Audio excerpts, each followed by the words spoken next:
Hello chess fans. අද අපි ගෙනපු පසල්ලේ piece placement එකට අදාළව බ්ලැක්ට තමයි ටර්න් එක තියෙන්නේ. බ්ලැක්ට ඩ්‍රෝ කරන්න තමයි තියෙන්නේ.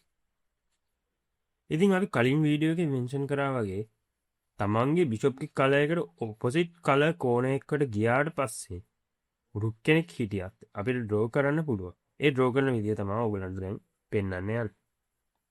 ඔයගොල්ලෝ කැමති නම් වෙලාව අරගෙන මේක ඩ්‍රෝ කරන විදියක් හොයන්න බලන්න. සාමාන්‍යයෙන් ඩ්‍රෝ කරන විදි 3ක් විතර අපි කිව්වනේ. එකක් තමයි ඩෙඩ් පොසිෂන් එක හදාගන්න එක. දැන් මේකේදී නම් රයිට් රුක් එක කපා ගත්තොත් අපිට ඩෙඩ් පොසිෂන් එක හදාගන්න පුළුවන්. දෙවෙනි එක තමයි ස්ටේල්මේට් වෙන එක. ඒ කියන්නේ බ්ලැක්ට ලීගල් මූව්ස් නැති වෙන එක. තුන්වෙනි විදිය තමයි පොසිෂන් එක රිපීට් කරන එක.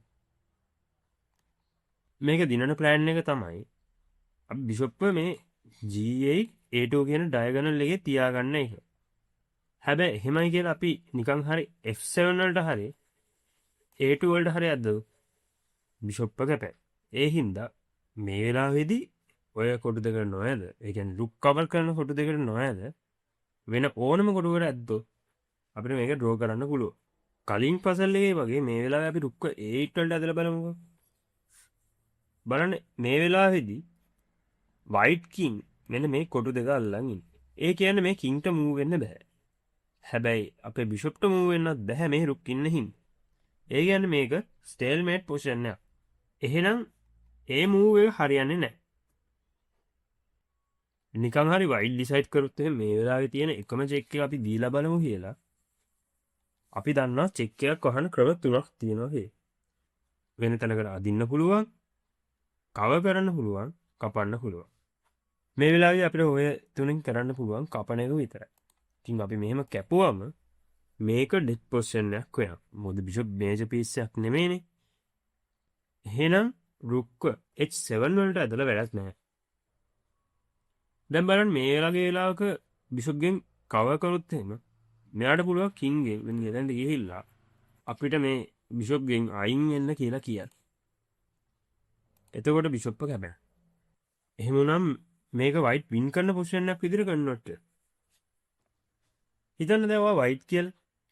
දැන් ඔයා දන්නවා කියලා හිතන්න මේ බ්ලැක් කියන කෙනා G8 වලටයි තව බිෂොප් එක කැපෙන්නේ නැති මේ G8 A2 ඩයගනල් එකේ කොටුවකට හැම වෙලාවෙම අදිනවා කියලා.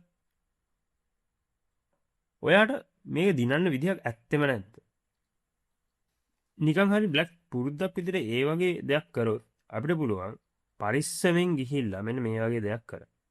අපි රුක්ගෙන් යනවා මෙහෙට. දැන් ඔන්න බ්ලැක් පුරුද්දට අදිනවා කැපෙන්නේ නැති කොටුවකට.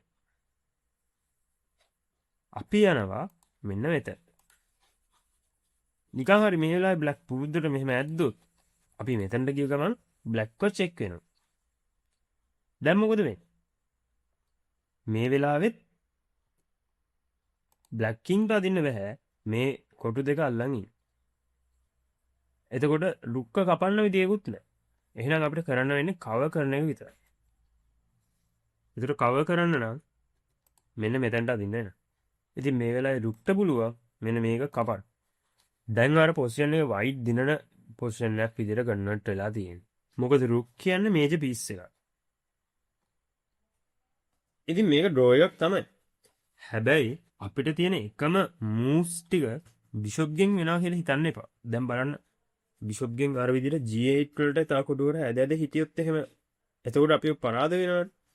ඉතින් ඒ වගේ වයිට්ගේ ප්ලෑන්ස් බලලා තමයි අපි මේක පරිස්සමින් ඩ්‍රෝ කරන්න ඕන.